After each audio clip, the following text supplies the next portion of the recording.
Here I have ZTE Blade 10 Prime, and today I'm going to show you how to insert SIM card and SD card into this device. So first of all, you have to take this kind of tool to eject the SIM card slot, which is located here at this edge of your device.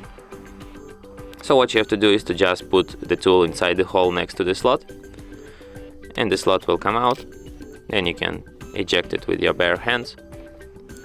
And here you have to put your SD card and next to it your SIM card, and then put it back into your device just like this. And as you can see, it requires my PIN code to SIM card to unlock it, which is the proof that SIM card is read.